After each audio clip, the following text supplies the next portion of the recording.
ஒரு கிறிஸ்டியனா நீங்க பச்சை குத்துறதோ காது குத்துறதோ ஆல்கஹால் எடுத்தா இதுக்கு மூணுக்குள்ள ஒரு வித்தியாசமான பொருட் இருக்கு. இந்த மூணு ரகசியத்தை என்ன நீங்க தெரிஞ்சுக்கணும்னு ஆசைப்பட்டீங்கன்னா மறக்காம இந்த சேனலை ஃபாலோ பண்ணிக்கங்க. 1. டாட்டூ. இந்த டாட்டூ நீங்க ஆசைக்காகவும் ஸ்டைலுக்காகவும் நீங்க போடலாம் நீங்க நினைக்கலாம். ஆனா லிவிட்டிகல்ஸ் 19:28 நம்ம பச்சை குத்த கூடாதுன்னு சொல்லி நம்ம கடவுள் சொன்னாலும் இதுல ஒரு டீப்பான சீக்ரெட் என்ன இருக்கு தெரியுமா? இந்த டாட்டூவோட இங்கே நம்மளுக்கு எப்படி கிடைக்கும்னா, ஒரு ஹியூமனோட போனை மினிமம் 2800 டிகிரிக்கு உருக்கி அதுல இருந்து வர லிக்விட தான் இவங்க என்ன செய்வாங்க, நம்மளுக்கு பச்சையா குத்துவாங்க. அப்ப நீங்க பச்சை குத்துறதுல செத்து போன ஆவியை நம்ம உடம்புல இன்ஜெக்ட் பண்றோம். 2.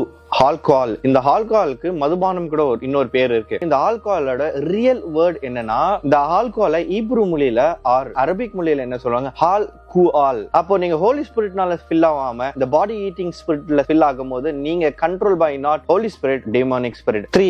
பாடி பியர்சிங். இந்த பாடி பியர்சிங்ல மோஸ்ட் ஆஃப் த கிறிஸ்டியன்ஸும் கண்ணுக்கு மேல குத்திக்கிறது, காதுல குத்திக்கிறது, வாயில குத்திக்கிறது, தொப்புல குத்திக்கிறது நான் பார்த்திருக்கேன். ஆனா இதோடைய மீனிங் உங்களுக்கு தெரியுமா? ஆக்சுவலி அமெரிக்கா ரூல்ஸ் பிரகாரமா நீங்க லெஃப்ட்ல குத்திங்கன்னா you are a gay, ரைட்ல குத்துனீங்கன்னா நீங்க மேல் ப்ராஸ்டிடியூஷன். அப்போ இந்த மாதிரி பியர்சிங்லயும் நிறைய அர்த்தங்கள் இருக்கு. ஏதோ ஸ்டைலுக்காக குத்தியதுன்னு சொல்லி ஆண்டவர் நாமத்தை தூசிக்காம வாழுங்க. இந்த மாதிரி ஸ்பிரிச்சுவலா நீங்க growth ஆகணும்னு ஆசைப்பட்டீங்கன்னா மறக்காம என்னோட ப்ராஃபிட்டிக்கல் ஸ்கூல்ல ஜாயின் பண்ணிக்கங்க. அந்த ப்ராஃபிட்டிக்கல் ஸ்கூலோட லிங்க் உங்களுக்கு வேணும்னு ஆசைப்பட்டீங்கன்னா இந்த வீடியோக்கு ஒரு லைக் போட்டு கமெண்ட்ல நாமினேட் டைப் பண்ணுங்க. நானே உங்களுக்காக பர்சனலா சென்ட் பண்றேன்.